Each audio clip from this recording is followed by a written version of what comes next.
Halo, halo teman-teman semua. Selamat malam semuanya. Welcome to Fox, Fellowship Live on Community Data Stage. Perkenalkan, aku Muhammad Farhan Zain, bisa dipanggil Farhan, salah satu data fellowship student batch 11 yang akan menjadi moderator dan menemani teman-teman semuanya di Fox kelima IKRA yang berjudul Showcase Your Data Engineering Skills on GCP, a Practical Guide How to Design and Implement It. Halo teman-teman, gimana nih kabarnya? Ini ada sekitar kita lihat ada 31 partisipan nih yang udah bergabung di webinar malam hari ini. Sebelumnya aku pengen tahu nih teman-teman, teman-teman udah join Talk sebelumnya belum ya? Atau baru pertama kali nih? Boleh dijawab di kolom chat ya teman-teman ya.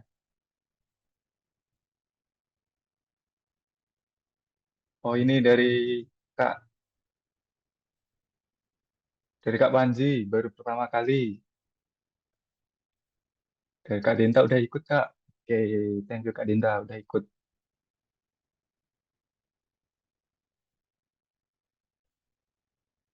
Dari Kak Nur Fauzan udah ikut sebelumnya. Dari Kak Reza baru pertama.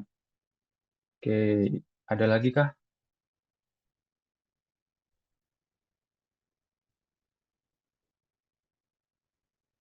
Oke, sebelumnya aku ucapin terima kasih ya bagi teman-teman yang udah mengikuti Fox sebelumnya. Ini yang udah ngikutin Fox harusnya udah nggak asing ya sama dunia data engineering, sama istilah-istilahnya harusnya udah nggak asing ya. Nah, bagi yang teman-teman yang baru pertama kali join atau mungkin skip di salah satu Fox, jangan khawatir teman-teman karena materi webinar malam hari ini tuh kayak recap gitu teman-teman, overview dari Fox sebelumnya. Nah, mungkin teman-teman mikir, ya berarti udah pernah dong. Tenang teman-teman. Jadi di sini nggak cuman overview saja, nanti di akhir kita bakalan ada use case yang akan di-share sama speaker kita. Jadi harapannya dari use case tadi, teman-teman bisa lebih paham, bisa lebih clear tentang data engineering, dan bisa bikin project data engineering sendiri. Gitu teman-teman. Oke. Nah, di layarnya teman-teman nih, ini ada logo IKRA, logo Data Fellowship, terus mungkin teman-teman sempat dengar Data Fellowship. Nah, itu apa sih? Mungkin teman-teman bertanya-tanya gitu ya. Oke, sebenarnya aku kenalin dulu nih sekilas tentang ketiga hal tadi.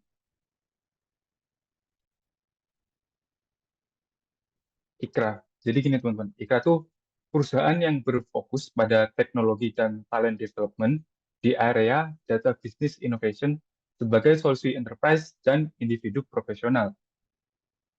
Kemudian ada community data, teman-teman. Nah, community data ini bagian dari IKRA ya. Jadi komunitas yang dibangun oleh IKRA yang fokus untuk menyediakan media bagi talenta data di Indonesia untuk berjejaring dan berpartisipasi dalam berbagai event dan proyek seputar data untuk tiga pilar utamanya yaitu edukasi, kolaborasi, dan have fun. Kemudian jargonnya yaitu community data from community to community. Oke, kemudian programnya beragam nih teman-teman. Ada di antaranya ada Data Fellowship, terus ada Fox. Salah satunya Fox ini teman-teman. Nah, kalau teman-teman pengen tahu nih program-program lainnya, pengen tahu info-infonya, teman-teman bisa follow Instagramnya di @komunidata. Dan selanjutnya ada Data Fellowship. Data Fellowship ini merupakan eh, program bootcamp fully funded dari IKRA, teman-teman. Tujuannya itu untuk mempersiapkan pesertanya memulai karir sebagai data profesional dengan menyediakan sesi pelatihan dan kesempatan untuk membangun portofolio. Yang mana kita tahu ya teman-teman, kalau portofolio ini sangat penting kayak untuk nunjukin skill kita gitu. Nah, di Data Fellowship ini dibimbing melalui sesi training, mentoring, weekly review, dan pengawasan mentor dari para alumni. Outputnya, lulusan dari Data Fellowship akan disalurkan kerja ke hiring partnernya IKRA, sekaligus membangun kapabilitas data analitik di Indonesia. Nah, teman-teman, kalau udah mungkin kepo tentang Data Fellowship, terus mungkin bahkan tertarik nih, pengen ikut Data Fellowship batch selanjutnya, teman-teman langsung aja follow Instagramnya di @komunidata. Oke, beri tepuk tangan dulu dong untuk Ikra Komunidata dan Data Fellowship. Bisa kasih reaction-nya teman-teman.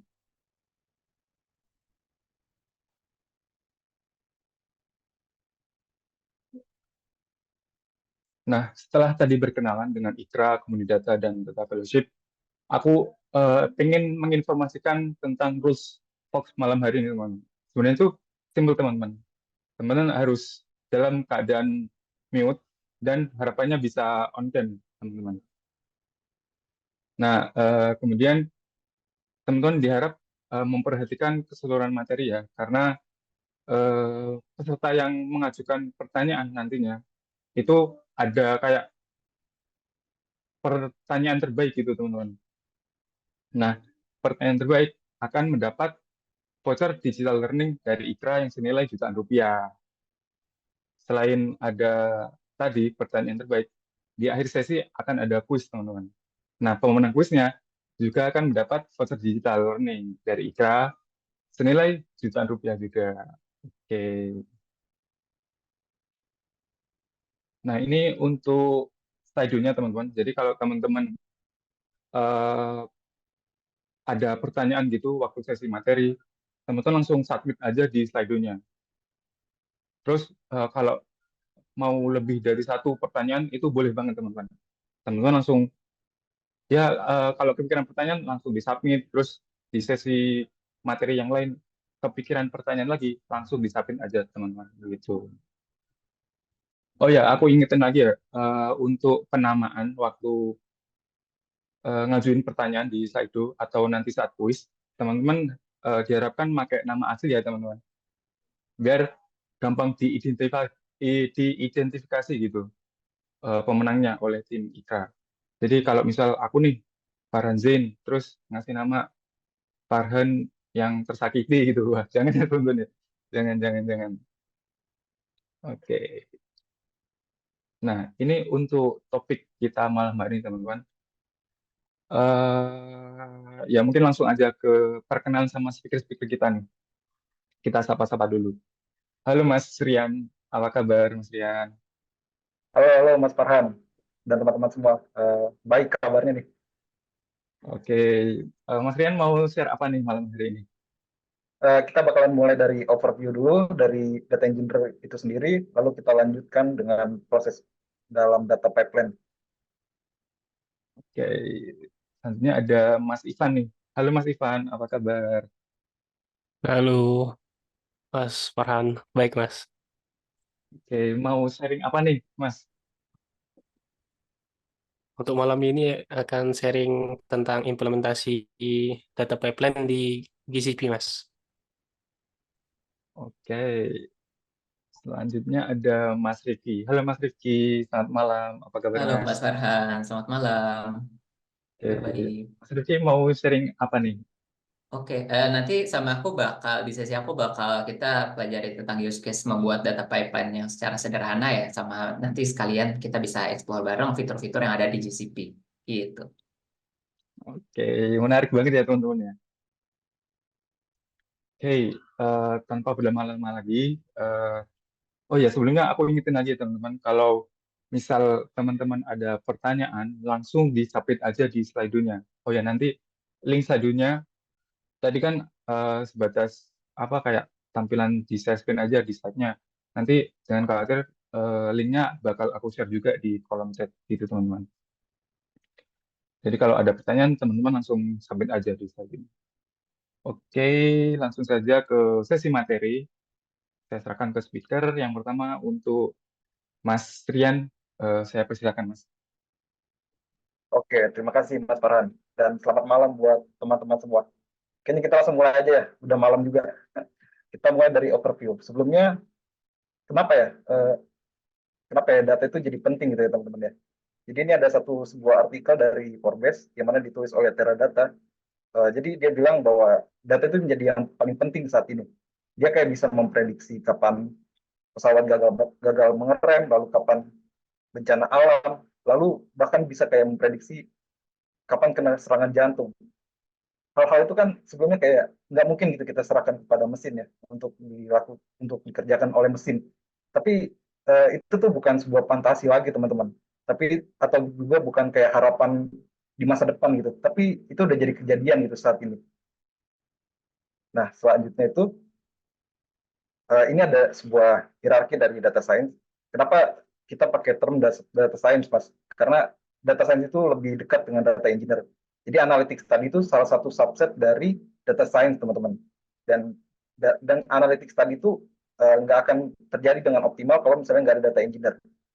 Kalau misalnya kita lihat dua stack dari bawah, itu adalah tugas dari data engineer yang reliable data flow, lalu infrastructure, lalu pipelines, ETL, structured, and unstructured data storage. Kalau misalnya kita buat gampang, itu kita lihat aja kirinya tuh, ada move atau store. Jadi tugas seorang data engineer adalah membuat sebuah data pipeline yang memindahkan data dari sebuah source menuju sebuah target, atau bahkan dari banyak source ke sebuah target, atau menyimpannya ke sebuah target begitu. Jadi tugas kita tuh buat data pipeline lah, gampangnya begitu ya, gak usah ribet-ribet dulu lah. Oke, jadi sebelum kita lanjut lebih dalam, aku mau tanya, kira-kira yang di bawah itu data pipeline bukan sih, teman-teman? Ayo, aku kasih waktu 10 detik. Berdasarkan penjelasanku yang tadi. Data pipeline bukan ya?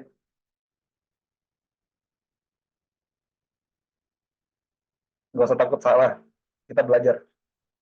Kata Mas Ajalek tuh katanya kayaknya bukan K. Kalau ada karena Fauzan. Gimana kalau yang ini, teman-teman? Kita simpan dulu ya. Ini data pipeline bukan? Ayo, kasih waktu lagi 10 detik. Harusnya sih tadi yang jawab tadi yang bawah pipeline, misalnya jawabnya sekarang bukan pipeline ya. Karena ada kata ETL di atasnya. Harusnya ya. Oh, ada yang jawab data pipeline, Kak. Sepertinya iya.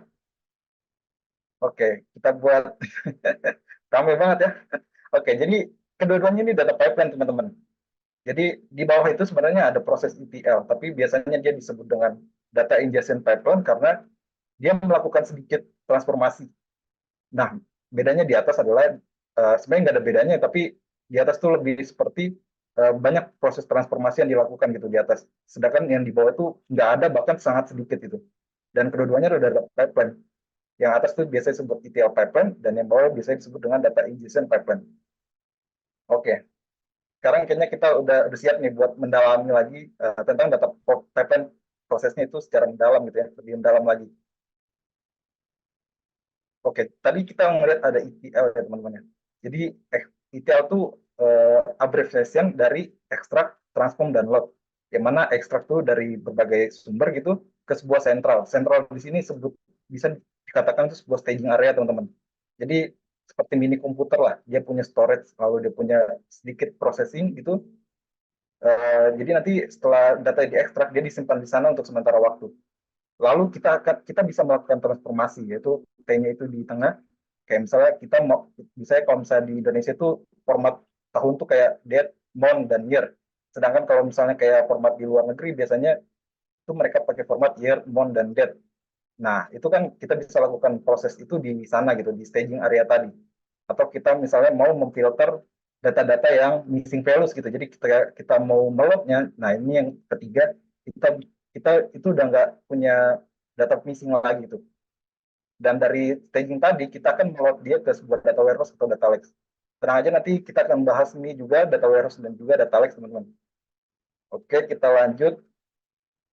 Oke, jadi sebuah data pipeline itu bisa dibedakan menjadi dua, teman-teman. Yang pertama itu yang di atas itu adalah batch processing. Yang di bawah itu stream processing. Apa bedanya, Mas? Bedanya adalah kalau yang atas itu kita tuh punya intervalnya gitu. Jadi kayak kita akan mengolah dia tuh setiap 11 jam, misalnya jam 11 malam gitu. Jadi setiap jam 11 malam dia akan mengekstrak data, lalu dia transform di sebuah staging area, lalu dia load ke sebuah data warehouse atau data lake. Nah, bedanya dengan yang bawah adalah dia akan jalan terus-menerus, teman-teman. Jadi misalnya jam 10 gitu ya, ada data, dia langsung ditransform gitu, langsung diproses gitu. Ketika 10 lewat 1, ada lagi datanya diproses lagi. 10 lewat 2 nggak ada data, dia tetap jalan. Nanti ketika 10 lewat 10 gitu misalnya, 10 lewat 10 gitu, menit ke 10, detik 10 gitu, dia bakal langsung diproses gitu. Jadi dia bakal jalan terus menerus dan eh, sangat ini ya, sangat sensitif terhadap waktu gitu. Dan kapan kita menggunakan batch dan kapan kita menggunakan stream, kita akan menggunakan stream ketika kita menganggap membutuhkan waktu itu sebagai hal yang sangat penting gitu. Jadi contohnya kayak tadi gitu ya teman-teman, kayak yang di awal tuh salah satu contoh dari kepentingan data itu adalah dia bisa kayak memprediksi serangan jantung. Bayangkan kalau misalnya teman-teman ngelakuin analisa seorang pengguna begitu, itu jam 11 malam gitu, sedangkan dia tuh aktivitas dari jam 7 sampai jam 11 malam. Kan bahaya teman ya. Kita bisa memprediksinya tuh cuma jam 11 malam jadinya. Nanti udah kena serangan jantung duluan gitu. Sedangkan kalau misalnya kita pakai stream, kita bakal terus memproses setiap data yang di-generate oleh user dan kita bisa kayak ngasih notifikasi gitu. Jadi kurang lebih begitu salah satu use case-nya. Kita lanjut. Nah ini tadi ya data lake dan juga data warehouse. Jadi data lake itu bisa untuk menyimpan data unstructured, data semi-structured, dan juga structured. Dan bedanya dengan data warehouse itu, dia itu hanya bisa menyimpan data structured, teman-teman. Karena apa? Karena dia membutuhkan yang namanya skema. Dan karena dia yang data lake tadi sifatnya bisa untuk menyimpan sebuah data, maka biasanya dia gunakan untuk menyimpan data raw dan juga besar tentunya, karena kan kayak misalnya data unstructured itu contohnya kayak data video begitu. Data video aja bisa sampai 100 megabyte gitu kan teman-teman. Juga dia undefined karena tadi dia tidak perlu skema gitu, tidak perlu kayak harus ada dimensi kolom ini, harus ada dimensi kolom ini, dan itu yang membedakan dia dengan data warehouse. Dan biasanya dia digunakan oleh data scientist atau data analis. Karena apa? Karena mereka tuh bisa punya kemampuan buat mengolah data-data unstructured tadi. Dan selanjutnya itu untuk data warehouse gimana Mas? Data warehouse karena dia harus pakai data structure, artinya dia tuh harus dirapikan dulu gitu sebelum dimasukkan ke data warehouse tadi. Jadi dia kayak dibersihin dulu, lalu distruktur dulu, sebelum bisa, karena kan dia harus menyesuaikan dengan skema yang udah di-define di data warehouse tadi teman-teman. Dan dia tuh lebih small, karena apa? Karena dia udah ditransformasi dulu biasanya. Dan juga sifatnya relasional. Biasa digunakan oleh siapa? Biasa digunakan oleh bisnis analis atau juga bisnis intelligence. Use case-nya seperti dashboarding gitu teman-teman. Oke, selanjutnya kita akan jadi tadi kan kita bahas ETL ya, perkembangan berkembangnya waktu begitu, ETL tuh udah mulai bergeser gitu dari ETL menjadi ELT. Kenapa gitu bergeser? Karena dengan berkembangnya cloud, yang pertama itu kita bisa meleverage processing dari si data warehouse. Jadi karena kita mengekstrak lalu kita langsung simpan di data warehouse, dan data warehouse itu biasanya kalau misalnya kita pakai cloud itu dia sifatnya itu paralel dan juga scalable teman-teman. Cloud itu yang paling penting itu scalable-nya kan. Dan scalable itu apa maksudnya? Maksudnya ketika misalnya user kita biasanya rata itu ada 100 gitu ya. Tiba-tiba tuh dia naik jadi 1000. Nah, si cloud ini punya kemampuan buat menghandle data yang 1000 tadi, teman-teman. Coba kalau bayangkan kita pakai data yang statik. Itu kan susah ya. Dan itu adalah salah satu keuntungannya. Dan yang kedua, karena kita melot dulu dia ke data warehouse, kita tuh jadi punya raw-nya gitu. Jadi punya data raw-nya. Misalnya apa Mas? Misalnya kayak misalnya saya pakai ETL gitu ya. Kalau misalnya kita mau filter dulu nih data-data missing values. Artinya kan ketika kita ngelot ke data warehouse, kita udah nggak punya data missing ya. Lalu gimana kalau misalnya tiba-tiba kita diminta buat analisa kenapa sih itu data itu banyak data missingnya gitu sebelumnya. Nah, kita kan harus tarik lagi. Jadi itu bedanya teman-teman antara, sedangkan kalau misalnya ELT tadi kan kita melot ya. Jadi data missing values itu ada di data warehouse kita dan kita bisa tinggal gunakan untuk formula analisa missing values tadi. Jadi itu bedanya antara ketika kita mentransformasi dulu atau kita meloading dulu. Oke. Sebelum kita lanjut lagi, mungkin kita akan recap dulu. Jadi sebuah data pipeline adalah sebuah set dari proses dan tools yang digunakan untuk mengkoleksi, memproses, dan juga memindahkan data dari satu sumber atau banyak ke sebuah target. Dan modern data pipeline itu mulai bergeser gitu dari sebelumnya ETL tadi menjadi mengkoleksi, memindahkan, lalu memprosesnya di data targetnya. Jadi data warehouse targetnya kurang lebih. Dan juga data pipelines itu bisa dikategorisasikan menjadi dua tipe, yaitu batch dan juga streaming. Oke, jadi sekarang kita akan coba membahas tentang orkestrasi, teman-teman. Jadi kayak orkestrasi itu gampangnya kayak orkestrasi lah gitu ya. Jadi ketika kita punya banyak tugas gitu, banyak pipeline misalnya ada 100 gitu ya, dan yang satu itu dependensi dengan yang lainnya, itu akan sulit teman-teman kalau misalnya kita tanpa orkestrasi.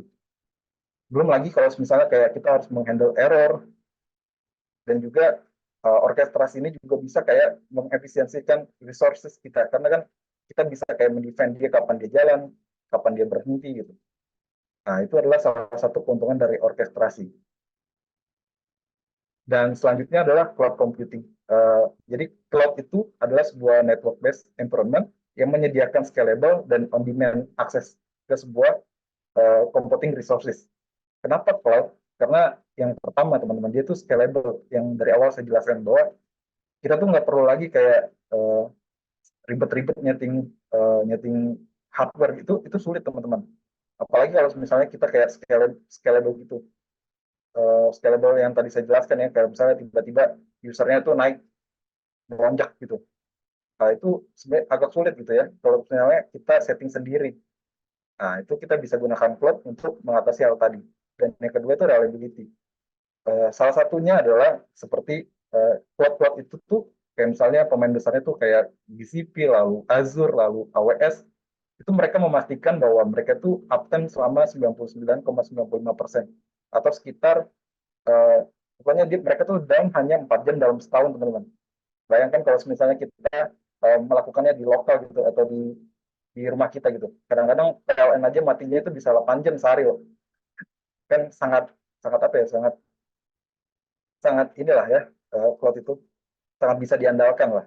Dan yang terakhir adalah cost efisiensi. Jadi mereka tuh menyediakan model pricing yang sangat cocok dengan bisnis kita. Misalnya kita butuh hanya kayak tadi ya, kita cuma butuh dia jalan tuh setiap jam 11 malam gitu. Dan itu tuh ada gitu, namanya pay as you go. Jadi kita cuma membayar apa yang kita gunakan gitu selama beberapa menit tadi. Atau kalau misalnya kita butuh 1 hari gitu ya, tentunya pasti lebih mahal ya teman-teman dari yang tadi pay as you go. Dan itu juga mereka sediakan. Jadi itu adalah salah satu kelebihan dari cloud computing dan kenapa kita harus menggunakannya. Oke, mungkin segitu aja dari aku teman-teman. Selanjutnya akan dibawakan oleh rekanku, Mas Ivan. Silakan Mas Ivan. Oke, terima kasih Mas Rian. Tadi kita sudah mendengarkan overview dari data pipeline. Sekarang kita bagaimana sih kita menerapkan di dalam GCP? Mungkin di sini teman-teman ada yang udah pernah pakai ataupun pernah belajar dengan GCP. Mungkin bisa dijawab. Aku mau nanya di sini apakah sudah pernah memakai atau pernah belajar? Mungkin bisa dijawab dengan lewat kolom chat.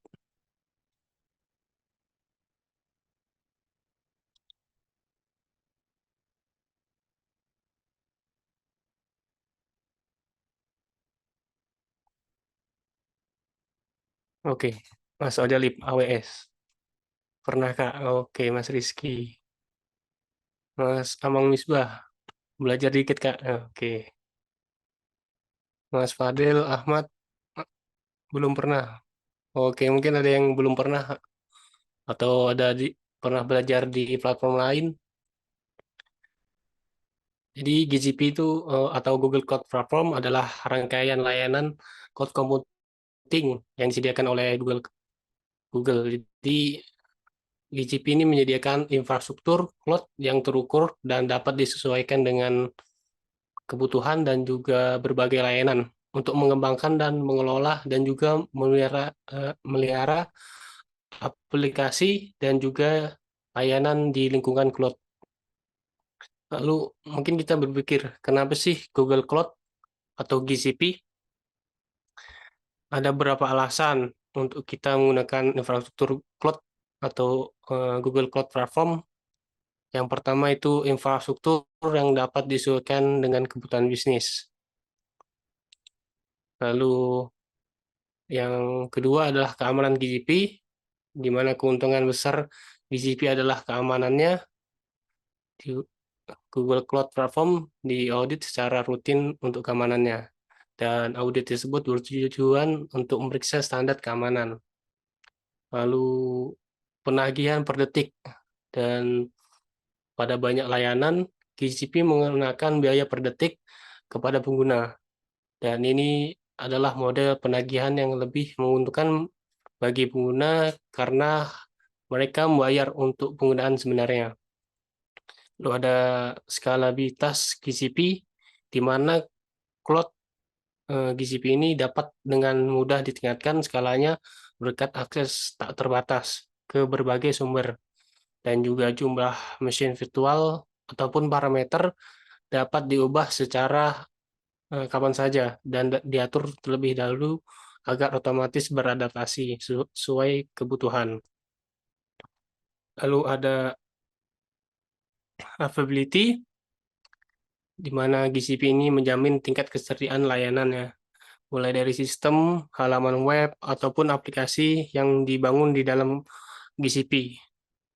Akan tersedia sepanjang waktu selama 24 jam dalam sehari dan 7 hari dalam seminggu.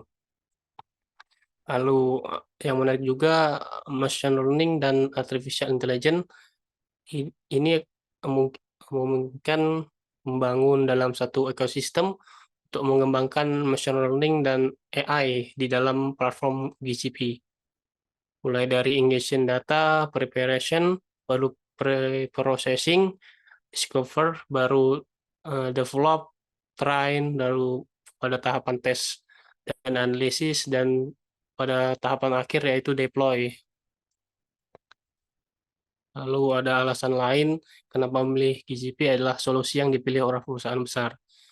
GCP memiliki klaster sendiri yang dibuktikan dengan daftar perusahaan yang menggunakan solusi tersebut, di mana ada beberapa perusahaan besar yang menggunakan GCP, mulai dari PayPal, Spotify, baru Revolut, dan mereka memilih GCP karena solusi yang aman dan andal dan scalable, yang dapat membantu mereka meningkatkan kecepatan dan frekuensi penerapan produk dan kebutuhan dari perusahaan mereka.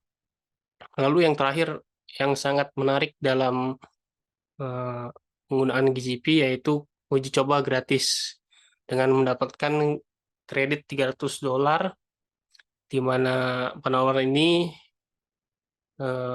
uji coba yang diberikan oleh Google Cloud Platform kepada pengguna baru, dan akan memberikan kesempatan teman-teman untuk merasakan dan mengeksplor berbagai fitur dan kapabilitas platform di dalam cloud GCP tanpa harus mengeluarkan biaya secara langsung.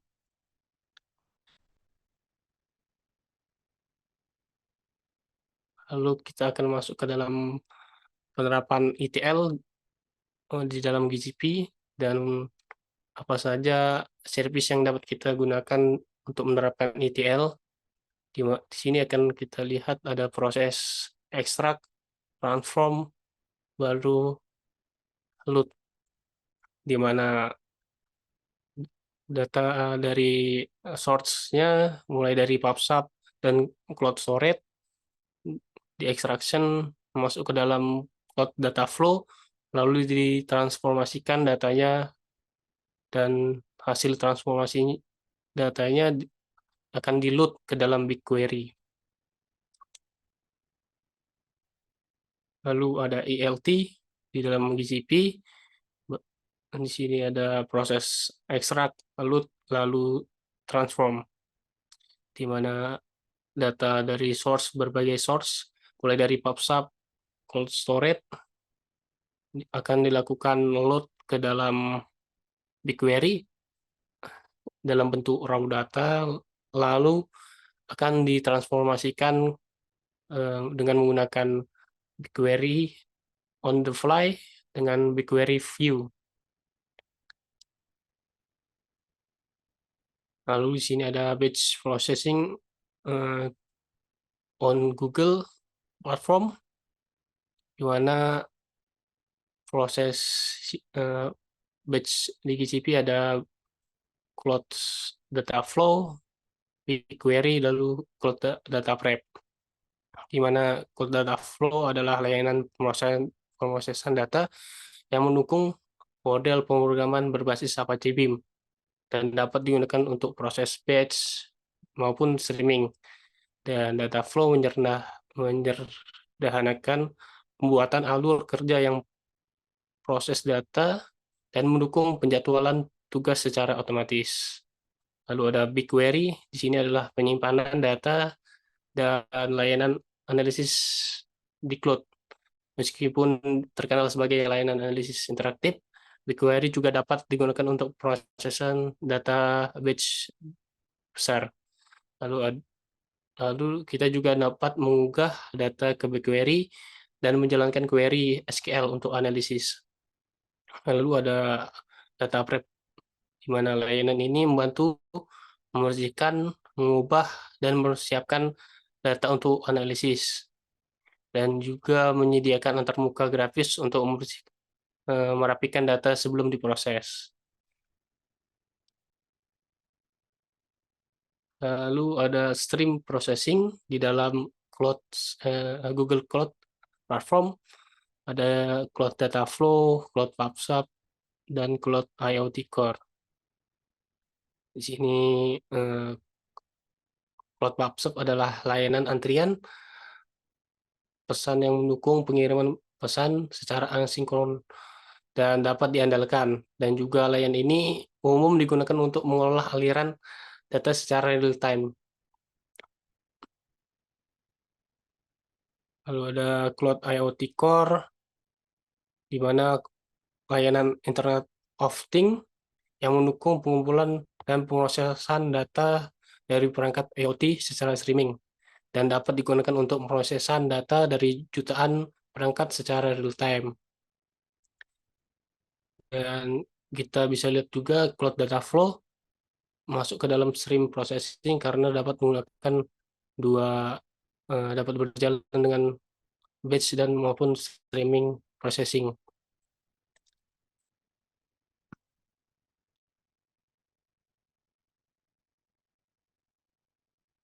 Lalu ada Cloud Composer, ada hybrid processing di mana stream dan batch. Di Cloud Composer ini adalah layanan manajemen alur kerja yang berbasis Apache Airflow yang dapat digunakan untuk alur kerja yang mencakup tugas-tugas baik batch maupun stream.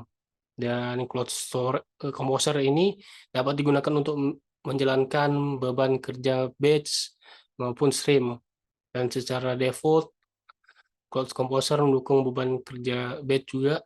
Namun, kita dapat menggunakan Cloud Composer untuk menjalankan beban kerja streaming dengan menggunakan fitur micro batching, dan micro batching mungkin dapat membagi data streaming menjadi batch kecil dan proses secara kuasi real time. Lalu ada Cloud Data Flow, di mana Cloud Data Flow dapat menggabungkan proses batch maupun streaming.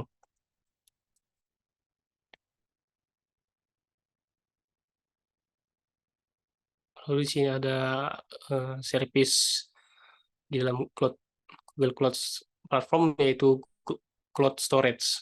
Ini adalah layanan menyimpan objek di dalam GCP yang menyediakan infrastruktur untuk menyimpan dan mengolah data secara scalable, durable, dan aman. Lalu ada orkestrasi di dalam GCP, yang dimana ini merujuk pada mengatur dan mengolah alur kerja yang kompleks ataupun tugas yang melibatkan banyak langkah yang harus dijalankan secara terorganisir dan terorganisasi. Di sini kita bisa lihat ada Composer, kita bisa menerapkan orkestrasi dengan menggunakan Composer maupun Airflow di dalam virtual machine. Untuk penggunaan Composer ini lebih mudah digunakan, sedangkan kelebihan Airflow yaitu biaya penggunaannya, di mana Biaya penggunaan Airflow VM lebih murah dibandingkan dengan Cloud Composer.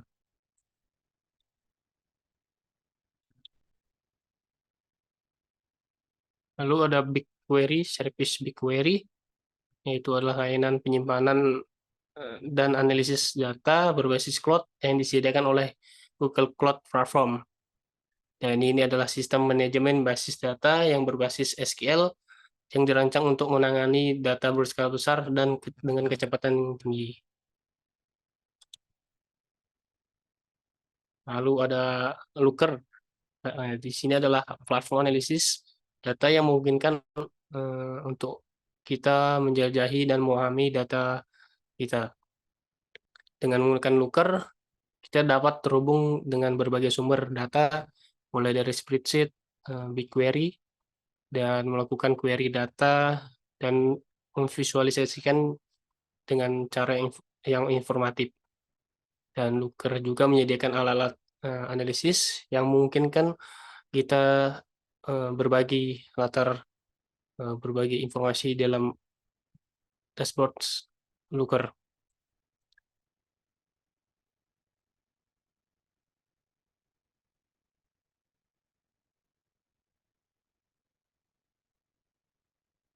Oke, untuk selanjutnya materi adalah use case customer segmentation for bank marketing. Untuk materi selanjutnya akan saya serahkan kepada Mas Diki.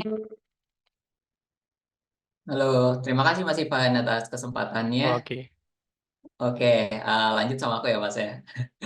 Oke teman-teman, selamat malam teman-teman semua. Semoga masih semangat ya. Ya meskipun udah lumayan, udah ada 2 sesi belajar tadi tentang data engineering secara overview, terus ada belajar tentang GCP, fitur-fiturnya apa aja yang bisa kita eksplor. Nah sekarang sama aku kita mau coba nih use case, kita bikin kayak customer segmentation gitu untuk kasusnya itu bank marketing. Nah sebelum kita lanjut, aku mau remind lagi buat teman-teman kalau ada yang punya pertanyaan tentang data engineering secara umum atau tentang GCP, itu bisa banget teman-teman langsung drop pertanyaannya di Slido kita, ada di kolom chat ya teman-teman untuk link dan kode Slido-nya. Oke, eh, mungkin eh, kalau udah kita bisa mulai aja. Lanjut ya. Oke, kita mulai ceritanya. Jadi ceritanya di satu bank terdapat tim marketing yang ingin melakukan peluncuran program pemasaran untuk produk KPR. Tim marketing ini ingin mengetahui karakteristik dari nasabah mereka.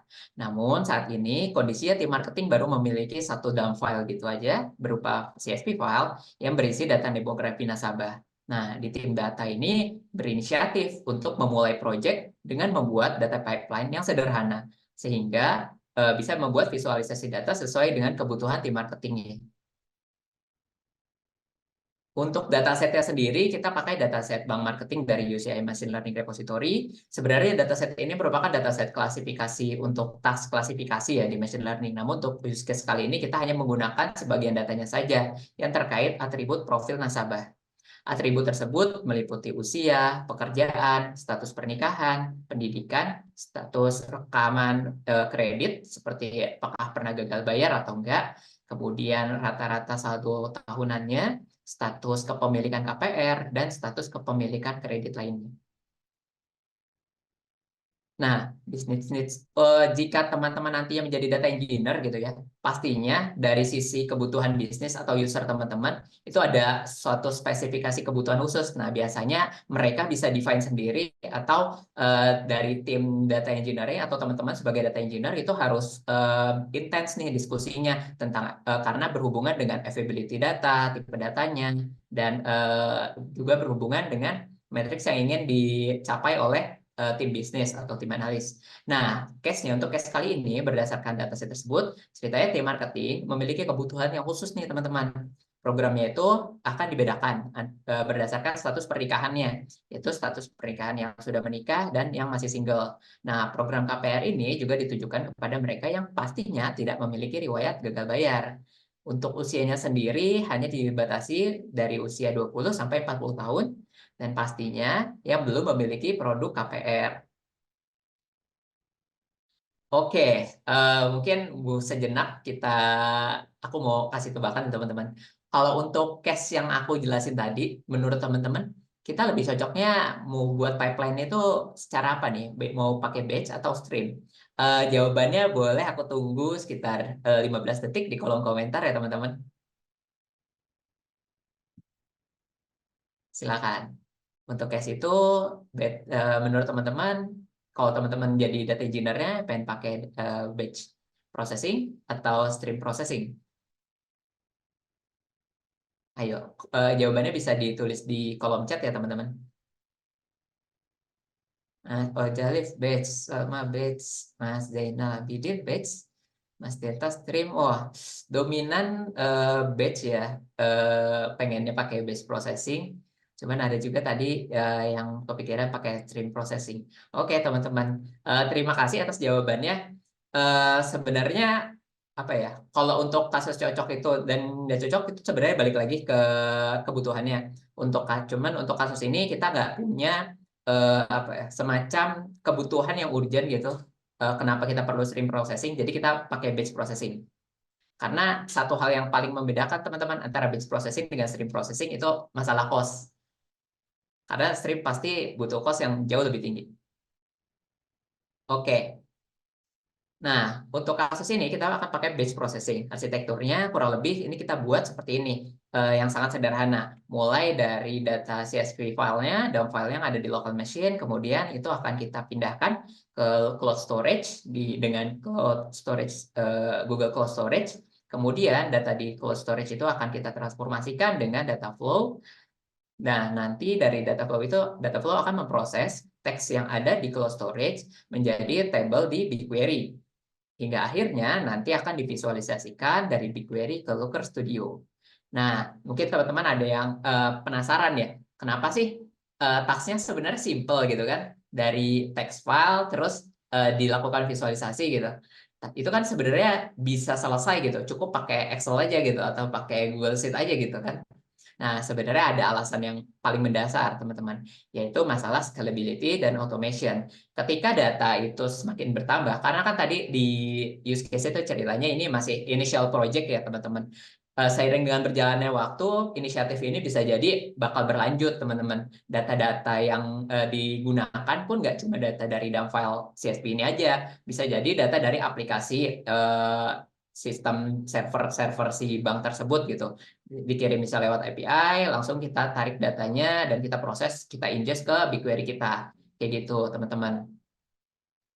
Oke, untuk sebagai awalnya kita mulai dulu ya dari cloud storage. Jadi ceritanya kalau teman-teman udah punya dump filenya tadi, nah sebenarnya simpel aja. Teman-teman nanti bisa langsung masuk ke akun GCP ya teman-teman, masuk ke bagian cloud storage.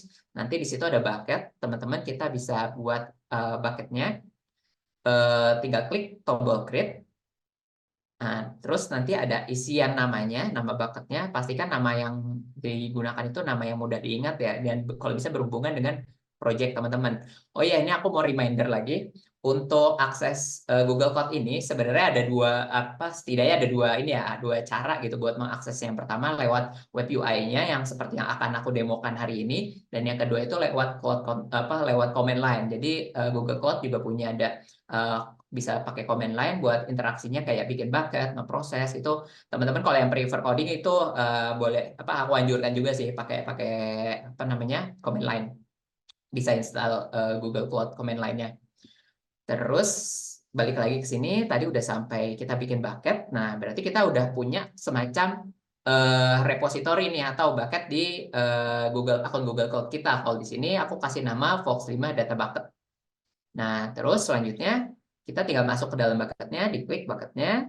Kemudian nanti kita bisa mengupload file kayak upload file biasa aja sih teman-teman. Di sini nanti aku upload file, tinggal diklik upload filenya. Nanti di sini aku udah nge-upload file data dump filenya yang CSV file. Nah, terus udah kita upload. Nah, nanti kita masuk ke BigQuery. Kenapa langsung masuk ke BigQuery? Karena di BigQuery itu kita perlu mendefinisikan dataset yang namanya dataset. Jadi caranya adalah klik create more button di sini yang ada titik 3 di samping nama project. Fox 5 ini nama project aku ya teman-teman. Kalau teman-teman bikin akun GCP, Terus apa namanya, project awalnya biasanya ada my project gitu, my first project namanya. Nah, terus nanti habis klik titik 3 ini, more icon, nanti klik create datasetnya. Nah, nanti ada isian yang harus diisi teman-teman berupa dataset ID, terus sama regionnya. Pastikan regionnya ini, locationnya sesuai ya teman-teman antara BigQuery yang sekarang dibuat sama yang sebelumnya di Google Cloud Storage buat, agar nanti tidak error di proses penggunaan data flow-nya.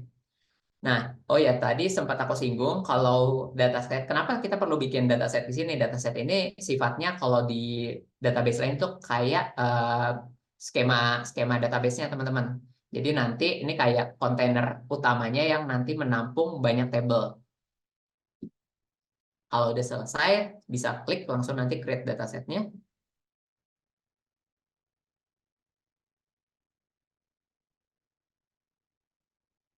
Nah, oke, kita tinggal lanjut ke penggunaan data flow-nya. Data flow ini tadi sempat dibahas sebentar ya sekilas sama Mas Ivan. Data flow ini sebenarnya basisnya Apache Beam, teman-teman. Jadi dia bisa mengelola proses batch dan stream sekaligus. Cuman di sini dia di-manage oleh Google. Nah, prosesnya sederhana. Teman-teman bisa tinggal masuk ke data flow, nanti tinggal di search aja di search bar-nya data flow. Nah, nanti kita pakai job template-nya dari yang udah disediakan Google. Pertama tinggal klik create job template. Nah, nanti ada isiannya teman-teman. Teman-teman harus ngisi job name-nya apa. Pastikan jobnya itu unik gitu. Nah, nanti yang kedua tentukan maksudnya yang ketiga, tentukan template data flow-nya. Untuk kasus kita kali ini, kita akan melakukan transformasi dari text file yang ada di cloud storage menuju BigQuery secara batch. Jadi nanti teman-teman bisa ngeklik yang bagian bawah nih, text file on cloud storage to BigQuery. Nanti setelah diklik OK, ada beberapa isian yang harus dipenuhi ya teman-teman. Untuk penggunaan template ini ada 2 file tambahan yang diperlukan, yaitu penggunaan JSON file yang berisikan BigQuery schema. Jadi BigQuery schema maksudnya skema table yang akan kita buat nantinya. Terus yang kedua adalah JavaScript file yang berisikan UDF. Di situ dituliskan UDF merupakan user defined function. Jadi kita bikin script file JavaScript untuk melakukan transformasi. Transformasi apa? Transformasi teks yang ada di cloud storage. Kemudian setelah sisanya tinggal menentukan path-nya aja, lokasi-lokasi file targetnya, file sumbernya, seperti itu. Ketika semua sudah selesai, tinggal klik nanti ada opsinya run job.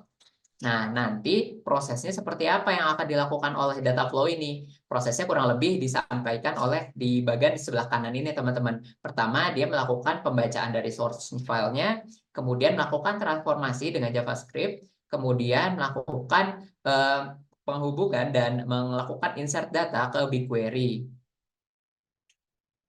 Nah, ketika sudah selesai semua, nanti teman-teman ketika mau melihat status data flow-nya itu status job yang udah dibuat teman-teman itu gimana, itu bisa lihat di data flow job dashboard-nya.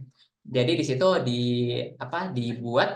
ditampilkan daftar job-job yang udah pernah dibuat beserta statusnya baik itu failed ataupun sukses. Di sini aku bikin 2 job yang identik sama, cuman di sebelumnya pernah statusnya gagal tuh teman-teman. Nah, nanti bisa dicek juga tuh ketika kita klik masing-masing jobnya, nanti kita bisa lihat detailnya, prosesnya, apakah di salah satu prosesnya itu ada yang gagal, kalau gagal kenapa, nanti di situ ada notifikasinya teman-teman. Termasuk resource matrix-nya, berapa memori yang udah kita pakai, berapa lama prosesnya, nah itu bisa kita pantau juga di detail job tersebut.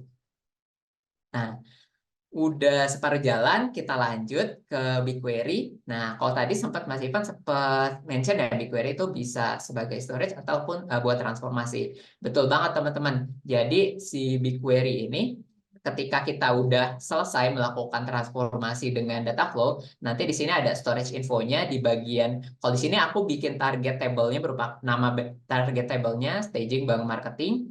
Di sini di detailnya ada storage info. Storage info artinya apa? Data table tersebut udah terisi data, teman-teman. Kalau misalnya penasaran, bisa klik juga di bagian preview-nya, di tab preview, sampingnya detail. Nah, itu datanya. Berarti kalau di sini datanya udah, tabel kita udah terisi oleh data yang dari text file kita. Oke, terakhir kita lanjut ke bagian BI Tools. Nah, BI Tools ini kalau di iklimnya GCP, ekosistemnya GCP itu ada namanya Locker Data Studio. Ini kena salah satu BI Tools yang bisa dibilang favorit juga ya. Karena simple dan populer karena gampang digunakan baik oleh data analis, tim bisnis, atau bahkan tim manajerial. Di sini nggak cuma bikin dashboard, ini juga bisa kita bikin report gitu yang ngirim ke email kita otomatis berdasarkan waktu yang kita tentukan. Nah, ini merupakan salah satu contoh dashboard. Nah, yang tentang demografi customer. Jadi kalau di sini kita lihat ada setidaknya ada 4 chart dengan satu filter gitu ya. Filter itu kita bisa membedakan berdasarkan status pernikahan ya. 4 chart ini satu terdiri dari scorecard, satu merupakan line chart yang kita bisa melihat rata-rata balance berdasarkan usia nasabah, dan 2 lagi merupakan grafik bar chart yang menunjukkan jumlah nasabah di masing-masing kategori baik itu pendidikan ataupun pekerjaan, teman-teman. Mungkin untuk teman-teman ketika menjadi data engineer itu nggak bakal banyak ya melakukan pembuatan dashboard. Biasanya tugas ini lebih banyak dihandle oleh tim data analis atau tim bisnis analis. Cuman it's nice to have gitu buat teman-teman buat tahu gimana sih dashboard itu yang better gitu buatnya, tips-tips membuat dashboard atau visualisasi. Yang pertama itu pastikan pembuatan dashboard itu yang simple aja teman-teman. Yang penting bisa menjawab matriks yang apa yang pengen diukur oleh bisnis gitu. Nah, yang kedua, pastikan gunakan chart yang cocok. Kalau misalnya di sini kan aku pakai 2 bar chart gitu ya. Ada yang vertikal, ada yang horizontal. Nah, mungkin teman-teman ada yang penasaran nih, kenapa yang satu itu dibikin vertikal, kenapa nggak normal-normal aja gitu ya, horizontal aja gitu. Jawabannya sesederhana karena di sini labelnya itu banyak teman-teman dan agak panjang ya tentang status pekerjaan. Kalau misalnya aku buat secara horizontal itu tulisannya bisa jadi nggak terlalu terbaca teman-teman. Jadi di situ aku pilih vertical bar chart kayak gitu. Nah, ini satu lagi yang mungkin sering terlupa ya tentang white space. White space itu merupakan ruang-ruang kosong di dashboard itu. Tujuannya apa? Tujuannya biar ya sekedar untuk biar secara visual itu nggak si pengguna itu nggak overwhelmed dengan banyaknya chart-chart yang ditaruh di dalam satu dashboard gitu teman-teman. Oke, ya itu dia, kita udah selesai bikin data pipeline yang sederhana. Gimana teman-teman? Relatif mudah kan? Nah, tapi masih ada nih, masih ada tapinya. Nah, pertanyaannya, gimana kalau job yang akan kita buat itu semakin kompleks dan akan semakin banyak jumlahnya? Tentunya itu nggak semudah yang tadi aku demoin kan. Nah, mungkin teman-teman ada yang masih ingat nih, apa yang kita butuhkan yaitu pipeline orchestration. Nah, kalau tas yang di use case tadi kita buat suatu pipeline orchestration, kita bisa memanfaatkan Cloud Composer. Cloud Composer di sini fungsinya akan mengorchestrate si ETL proses dengan yang kita pakai tadi data flow. Kurang lebih arsitekturnya nanti akan ya ketambahan satu Cloud Composer aja nih yang akan melakukan orchestrate di ETL prosesnya. Di GCP sendiri kita bisa pakai Cloud Composer ya teman-teman. Cloud Composer ini sendiri merupakan fitur yang berbasis Apache Airflow. Dan Apache Airflow ini merupakan tools orchestration yang berorientasi batch processing. Cuman meskipun pada kenyataannya bisa juga dipadankan dengan penggunaan Apache Kafka sebagai stream prosesnya. Meskipun begitu di website Airflow sendiri mereka nge-state gitu ya, menyatakan bahwa Airflow itu sebenarnya bukan solusi untuk stream processing kayak gitu teman-teman. Jadi dia difokuskan untuk batch processing. Nah, penggunaan Cloud Composer itu relatif sederhana. Pertama, teman-teman harus buat environment-nya dulu. Masuk ke menu Cloud Composer ya, teman-teman bisa cari Cloud Composer, terus cari environment-nya. Terus lanjut, tentukan resource yang dibutuhkan, seberapa besar resource-nya. Nah, nanti setelah selesai buat tinggal create research-nya, environment-nya selesai. Nah, ini tampilan dashboard-nya teman-teman. Teman-teman bisa ngelihat status dari si environment-nya apakah lagi running nggak ada masalah.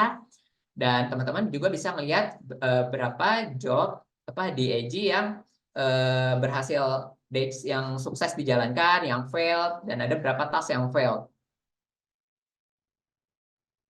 Oke, mungkin tadi belum terlalu banyak ya teman-teman yang dibahas tentang DAG gitu. DAG itu sendiri Direct Acyclic Graph merupakan graph yang berisikan rancangan dari job-job pipeline yang akan dijalankan, teman-teman. Nah, untuk Airflow karena si Cloud Composer sendiri basisnya itu Airflow. Nah, jadi si Airflow sendiri punya filosofi unik nih teman-teman. Filosofi Airflow itu merupakan workflow itu as a code. Jadi di sini perlu coding ya teman-teman. Jadi dia si DAG ini yang fungsinya untuk melakukan perintah tas-tas apa aja sih yang perlu dilakukan. Nah itu dilakukan dalam script Python ini. Nah nanti scriptnya diapain? Nah nanti teman-teman tinggal upload filenya. Karena kan sebelumnya kita udah buat bucketnya ya, bucket si data flow ketika kita membuat environment data Cloud Composer, nanti dia bikin bucket sendiri khusus untuk DAG file. Nanti teman-teman bisa upload script yang kayak tadi yang tadi aku tunjukin ke directory ini, ke si Cloud Bucket Cloud Composer. Setelah itu ya diklik upload. Nah, ingat teman-teman, aku mau remind lagi nih, kenapa kita perlu orchestration. Nah, kalau task yang tadi aku jadiin use case itu sebenarnya relatif sederhana. Itu cuma pipeline-nya bisa dibilang linear lah kalau kayak gitu. Nah, cuman ketika kita tasknya semakin banyak, kita bisa karena basisnya tadi coding ya, kita bisa mainin si data pipeline ini ya kayak ngoding biasa aja. Ketika kita butuh branching, ya udah kita bikin branching condition-nya. Ketika contohnya di sini, ketika data completion-nya failed, apa yang harus dilakukan? Ketika tasknya sukses, apa yang harus dilakukan? Nah, seperti itu teman-teman. Jadi ini kayak menawarkan fleksibilitas yang sangat bagus gitu ya teman-teman. Termasuk ketika butuh ada dependensinya. Suatu task perlu dijalankan setelah task lainnya selesai, kayak gitu kan. Oke, nah nanti karena kayak yang tadi aku mention beberapa kali ya, Cloud Composer itu basisnya Apache Airflow. Teman-teman bisa juga nyobain menginstal Apache Airflow gitu di lokal mesin teman-teman, di komputer atau laptopnya teman-teman.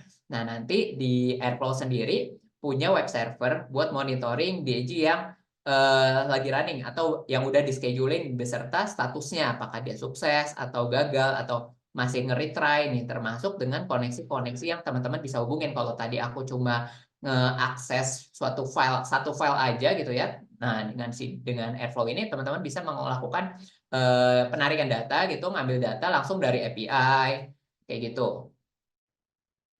Oke, terus apalagi nih? Masih ada nggak? Nah, ini aku punya meme teman-teman. Nah, kalau teman-teman tertarik ke dunia data engineering gitu, kalau pengen jadi kayak ya data engineer atau istilahnya juga ada yang nyebutnya cloud engineer ya, karena mostly data itu udah main ke cloud sekarang. Yang pastikan jangan nge-skip skill codingnya ya, paling basic kayak ya Python gitu atau SQL-nya gitu, jangan di-skip tuh, karena banyak hal yang kita perlukan terkait tentang dengan skill coding tersebut kayak baca query data, ngebikin ngebaca file JSON kayak gitu. Itu ya biasanya ya bukan biasanya ya hampir 100% perlu skill coding gitu teman-teman. Jadi istilah kalau di yang pembuat meme ini bilang ya jangan cuma sebatas click ops gitu kan. Kalau tadi aku nge-show-nya itu banyak cuma klik-klik doang ya, bahkan sampai disindir sebagai click ops gitu.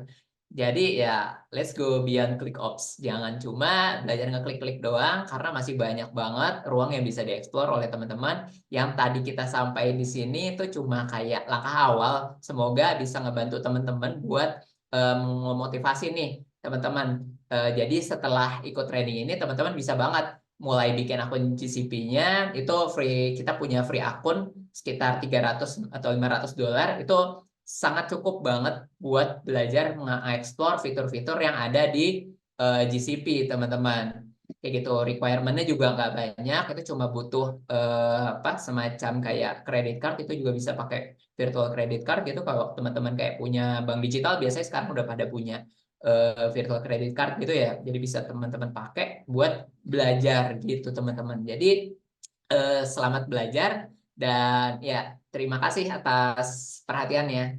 Aku balikin lagi kali ya ke Mas Farhan selaku host. Oke, thank you Mas Rizky, thank you Sama-sama Mas Mas Farhan. Rian, thank you Mas Ivan tadi sudah memaparkan materinya, dan sharing-sharing ilmunya ke kita. Eh, Cukup padat ya teman-teman ya. Memang apa kayak Fox 1, 2, 3, 4 tuh di cover di Fox kelima ini teman-teman. Kalau kata Kak Cynthia Nursifa tadi, full package, wih, memang benar teman-teman, full package malam hari ini tuh istimewa memang. Oke, lanjut ke sesi selanjutnya ya teman-teman ya.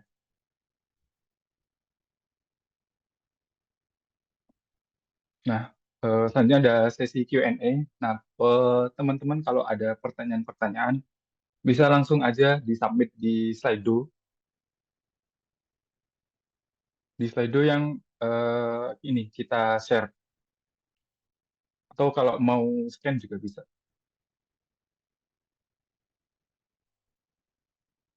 Oke, kita pindah slide-nya ke Slido.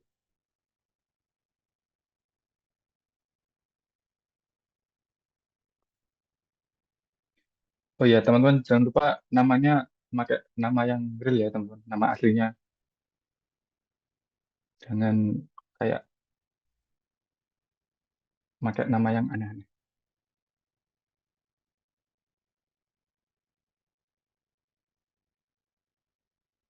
Oke, sambil nunggu teman-teman. Oke, ini sudah muncul pertanyaan-pertanyaan dari teman-teman. Ada lumayan banyak ini. Oke, yang pertama kali ya, aku pilih em,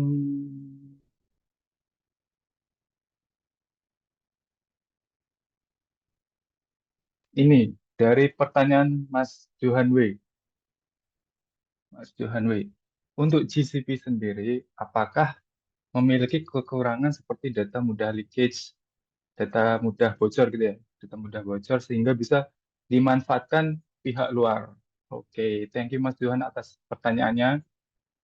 Untuk pertanyaan ini akan dijawab oleh Mas Rifki. Oke, terima kasih Mas Johan atas pertanyaannya. Untuk data breach atau data leakage kayak gini sebenarnya nggak bisa dibilang 100% aman juga ya teman-teman. Karena kalau misalnya teman-teman googling pun banyak gitu reportnya tentang data breach atau data leakage dari GCP sendiri. Cuman banyak fitur juga yang disediakan oleh GCP untuk mengatasi data leakage ini seperti enkripsi dan pengaturan akses kayak gitu. Di apa website resminya sendiri dia punya ada tips kok beberapa langkah-langkah best practice-nya yang teman-teman bisa lakukan untuk memanage project teman-teman untuk menghindari data leak kayak gitu. Dan yang paling sering kejadian sih ya Mas Farhan dan teman-teman itu tuh biasanya key-key yang penting gitu itu biasanya ke expose ke publik tuh kayak akses ke bucket kita kayak gitu itu tanpa sadar gitu kan kita lagi asik ngoding gitu kita push ke GitHub ternyata GitHub-nya repo publik gitu. Nah, yang kayak gitu-gitu tuh sering. So far sih sebenarnya itu jawabannya ya yang 100% aman, cuman banyak best practice yang bisa dilakukan untuk menjaga data breach tersebut atau data leakage-nya. Kayak gitu, Mas Farhan. Oke, thank you Mas Rifki atas jawabannya. Oke, jadi gitu ya teman-teman. Eh, GCP mudah leakage. Oh ya, di GCP ada IAMN admin. Nah, itu kayak buat mengkonfigurasi akses gitu teman-teman. Nah, itu bisa dari situ kayak kita jaga aksesnya ke orang-orang yang memang berhak diberi akses. Terus juga ada kredensial. Nah, ini seperti yang Mas Rifki katakan dari teman-teman, itu jangan sampai kesebar ke publik karena ya bisa bisa kayak diretas kan, diakses kita kayak diambil alih oleh orang lain gitu teman-teman. Oke, thank you Mas Juan atas pertanyaannya. Lanjut ke pertanyaan kedua. Ini dari Mas Lucky deh. Mas Lucky, apa skill paling mendasar yang harus dimiliki seorang data engineer? Ini akan dijawab oleh Mas Ivan. Monggo Mas Ivan. Oke, Mas Farhan. Sini, terima kasih Mas Nuki Wirawan. Apa skill yang paling mendasar yang harus dimiliki seorang data engineer?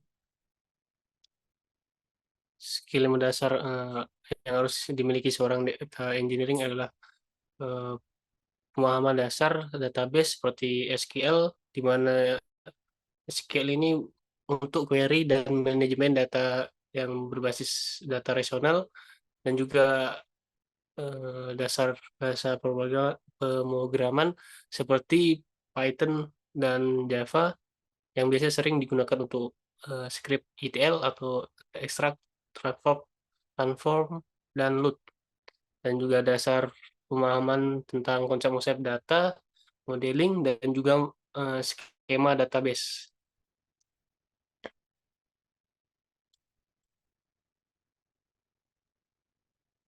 Oke, thank you Mas Ivan atas jawabannya. Oke, Oke, skill dasar ya teman-teman. Seperti yang Ivan tadi katakan, yaitu Python sama SQL.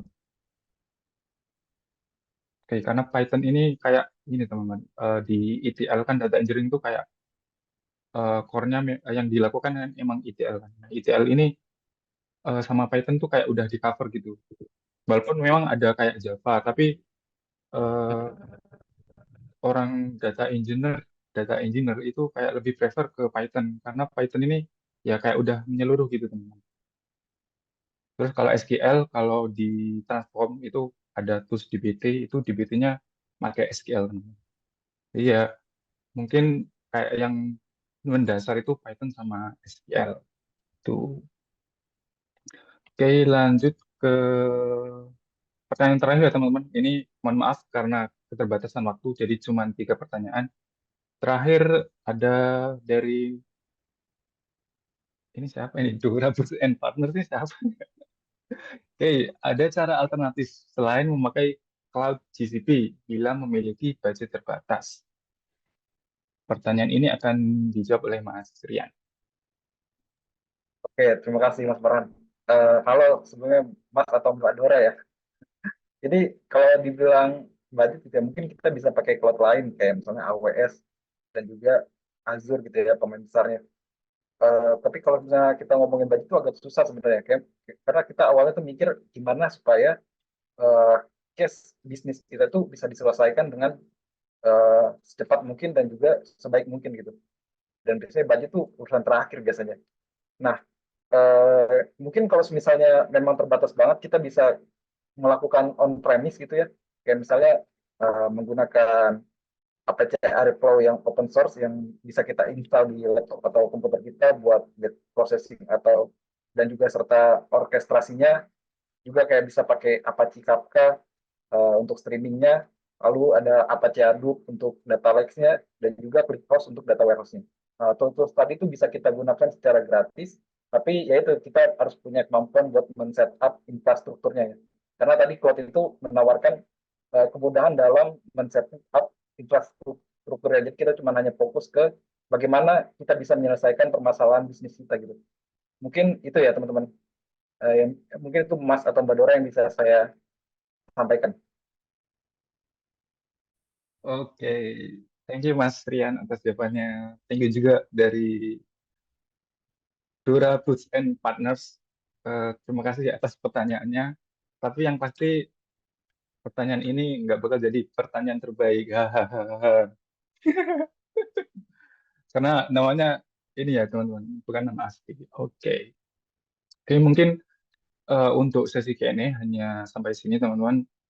Mohon maaf kalau belum bisa mengcover semuanya. Tapi untuk pertanyaan-pertanyaan yang belum kita jawab di sesi malam hari ini, bakal kita jawab di melalui story-nya Komunidata, teman-teman. Jadi pastikan teman-teman untuk nge-follow Instagram-nya Komunidata. Itu teman-teman. Oke, kita lanjut ke sesi selanjutnya, yaitu sesi kuis.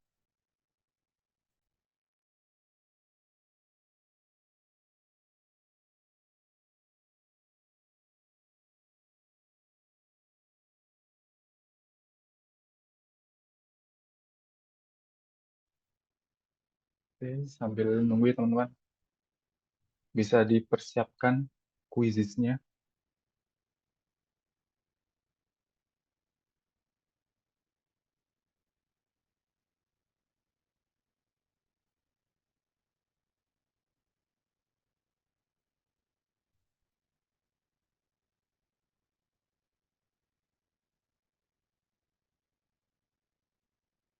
Belum saya screen, Mas. Oh ya, ini baru di share screen. Oke, teman-teman bisa langsung join ya, teman-teman. Di quiznya, jangan lupa lagi, teman-teman, kalau join menggunakan nama yang asli ya, teman-teman. Biar kita mudah untuk mengidentifikasi pemenangnya. Itu untuk tadi Kak Dora tadi, mohon maaf, Kak Dora belum bisa menjadi pertanyaan terbaik. Walaupun bagus sih pertanyaannya. Oke, teman-teman bisa langsung join ya, teman-teman. Aku tunggu 2 menit. Ini baru satu nih yang join.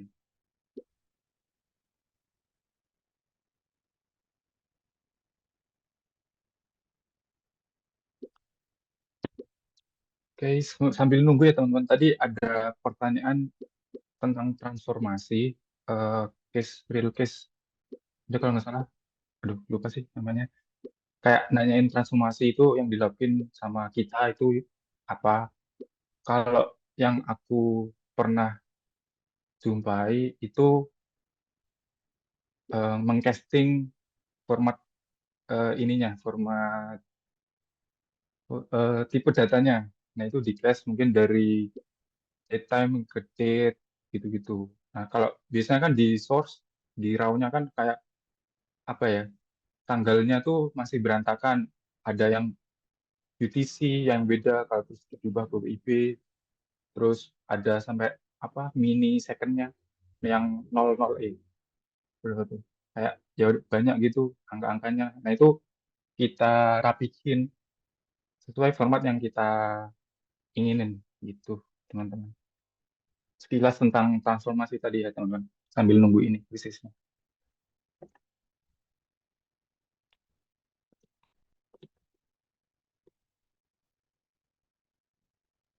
Oh, Gimana nambahin gimana? lagi kali ya Mas Farhan ya nih Oh sambil iya, siap Mas Rizky, nungguin monggo teman-teman. monggo. Sambil Ya, nungguin tadi di Q&A juga ada pertanyaan dari Mas Akbar Hadi ya. Mas Akbar Hadi udah paham Python, terus kalau pengen jadi data engineer tuh dari mana mulai course-nya. Nah, sebenarnya bisa mulai dari overview tools-toolsnya ya. Sebenarnya secara konsep tuh kalau ngomongin data engineering kayak yang tadi disampaikan Mas Rian tuh, nanti ada target, ada prosesnya, terus ada sumber, proses, ada targetnya. Nah, itu bisa bikin project-project kecil-kecilan di salah satunya pakai GCP gitu. Nah, bisa langsung hands on sih. Karena bagaimanapun juga eh, kalau bisa aku bilang ya pengalamanku ya pengalaman itu yang paling guru yang paling berharga gitu kan. Pelajaran yang paling berharga itu pengalaman kayak gitu. Udah lumayan, udah gitu.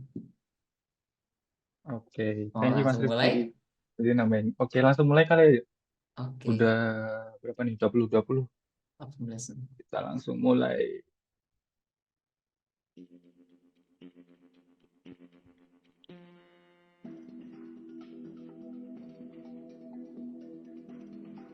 Oke, pertanyaan pertama. Di bawah ini yang bukan merupakan contoh proses transformasi dari ETL proses. Udah sempat dibahas nih tadi.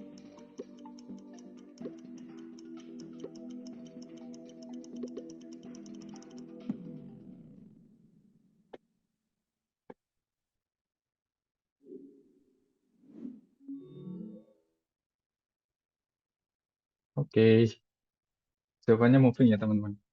Yang bukan. Oke, lanjut. Next question.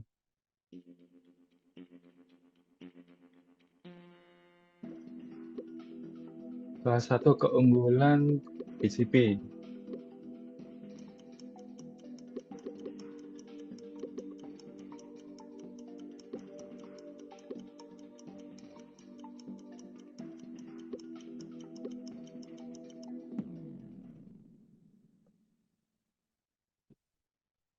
Salah satu keunggulan GCP. Free trial credit, ya benar. Karena ini ya, ada free $300 teman-teman kalau GCP. Lanjut, next question. Salah satu fitur GCP untuk melakukan transformasi data pada data pipeline adalah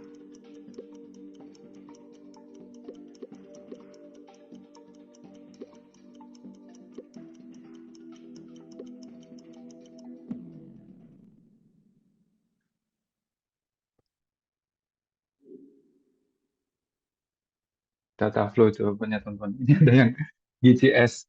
Bukan ya teman-teman ya. GCS itu storage-nya, penyimpanannya. Oke, next.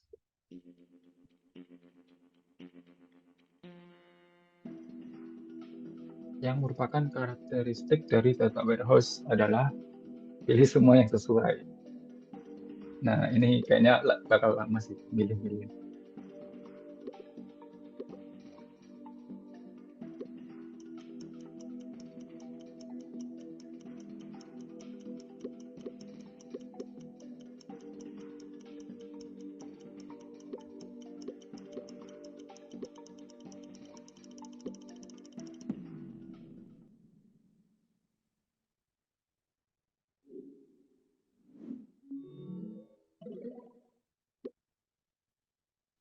Oke, masih ada yang salah ternyata. Oke, lanjut. Raw sama large itu bukan ya teman-teman. Itu lebih ke data lake. Next question. Cloud Composer merupakan tools untuk melakukan pemrosesan data secara, kalau nggak salah, batch atau stream. Nah, tadi sempat dibahas nih.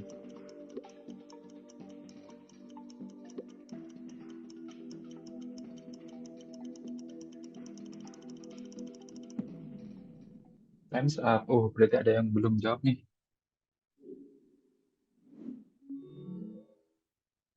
Batch ya, yang benar teman-teman. Karena kan Composer ini orchestration, scheduling gitu. Lanjut. Oh ya. Oke deh, lanjut dulu deh. Yang bukan merupakan keuntungan dari ELT. Yang bukan merupakan keuntungan dari ELT. Berarti kerugian dari ELT. Bukan kerugian juga sih, kayak negatifnya.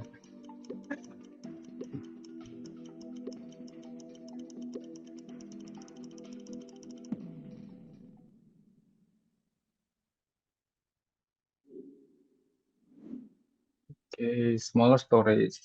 Karena kan kalau di ELT berarti kan ngeload dulu. Nah itu karena datanya yang di load itu masih raw, otomatis masih besar, masih large. Jadi smaller itu bukan. Lanjut. Oh iya tadi kan aku mau ngomong, malah aku next. Jadi next, lanjut pertanyaan dulu deh. Pembuatan DAG pada Airflow menggunakan script dalam bahasa ini sangat obvious. Tadi di share sama Mas Rifki, ada di slide ini guys.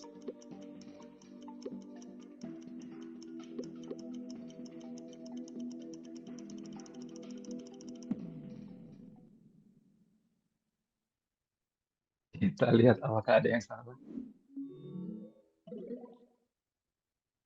Wah, masih ada yang salah. Tapi 3-2 sih. Tapi banyak kan Python. Oke, yang benar Python ya teman-teman. Oke, sebelum ke lanjut pertanyaan, ini aku batasin ya waktunya teman-teman. Nanti kurang 5 detik langsung aku end question. Biar lebih cepat gitu. Ah, dari tadi mau ngomong gitu tapi lupa. Oke, lanjut. Yang bukan merupakan opsi dalam mengakses Google Cloud Platform adalah opsi dalam mengakses Google Cloud Platform. Oke, kurang 5 detik aku end loh, teman-teman. Ayo, ayo, ayo, panik, panik, panik. Aku N. Eh, oh masih ada step. Oke, oke. Eh, jawabannya adalah GCP desktop. Yang bukan, karena belum ada aplikasinya ya teman-teman. Lanjut next question.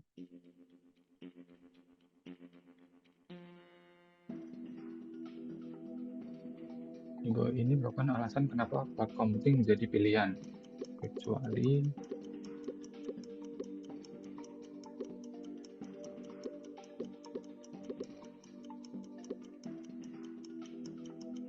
Sarah, aku N.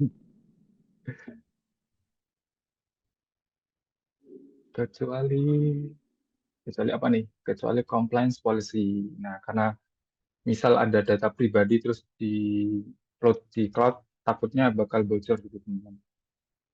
Jadi nggak patuh sama kebijakan. Next question.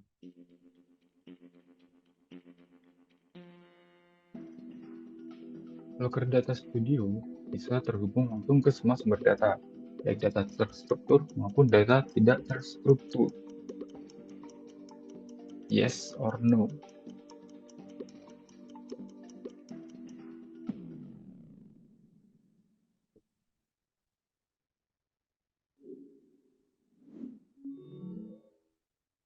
Jawabannya salah ya teman-teman. Oke, lanjut. Oh, udah last question. Oke, kita lihat leaderboardnya guys.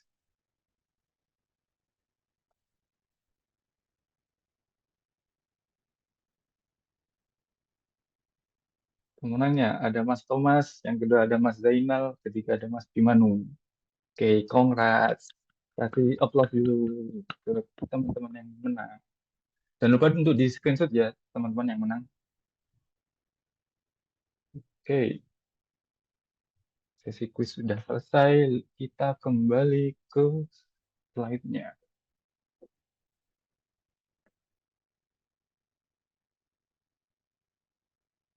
Bentar, guys, masih loading.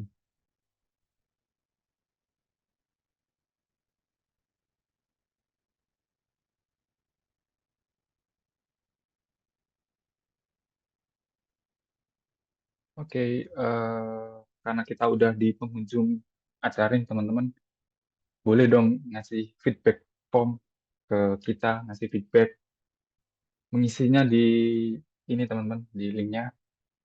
Teman-teman bisa langsung scan juga. Ini untuk kebaikan webinar Talks teman-teman. Jadi harapannya dari feedback yang teman-teman berikan itu bisa menjadi acuan kami untuk lebih baik lagi dalam menyelenggarakan webinar gitu teman-teman. Oke, aku kasih waktu 2 menit ya teman-teman.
Oke guys, kurang 30 detik untuk mengisi feedback form.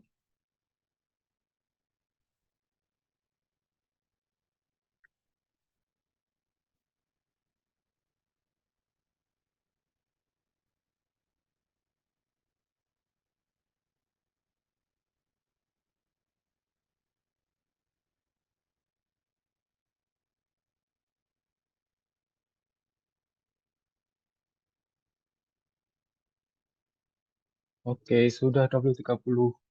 Thank you guys telah mengisi feedback form. Sebelum aku closing nih, kita mau sesi dokumentasi dulu. Jadi bagi teman-teman yang memungkinkan untuk on cam, untuk menyalakan kamera, bisa dong, boleh dong untuk menyalakan kameranya. Yuk, yuk, yuk, dokumentasi. Yuk, yuk, yuk. Mau, siapa tahu mau ngepost ini kan, ngepost produktivitas pada malam hari. Malam Atau mau Jumat. ngasih surprise nih ke kami. Tiba-tiba, tuh, aku ikut webinar kamu loh tadi malam. Wes. Yuk, yuk, yuk.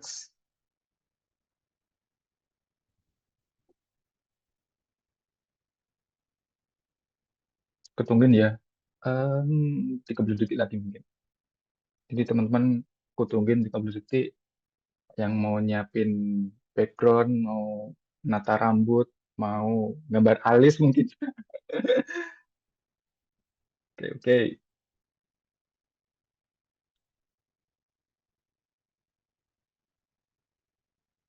Oke, udah kali ya. Oke, untuk sesi dokumentasi akan dipandu oleh Mas Rifki. Monggo Mas. Oke, bareng sama aku ya, Mas Denta mau join.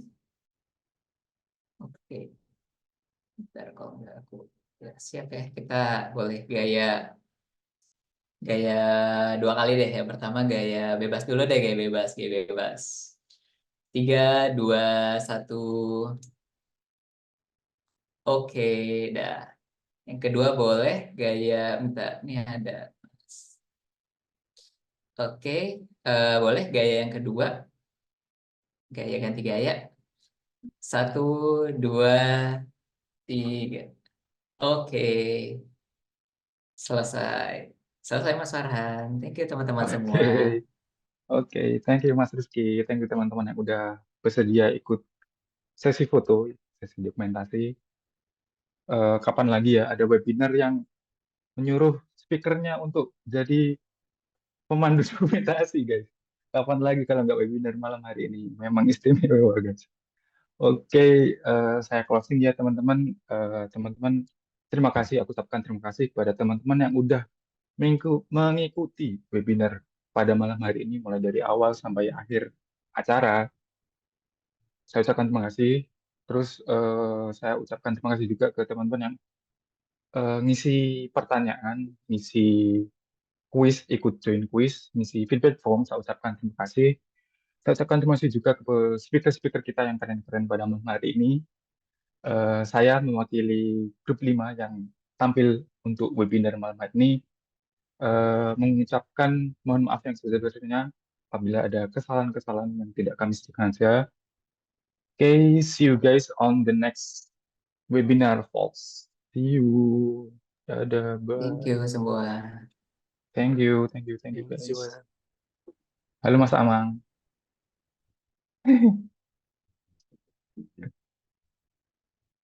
Oke, makasih Mas Oya Zalif telah bergabung. Makasih Kak Reza.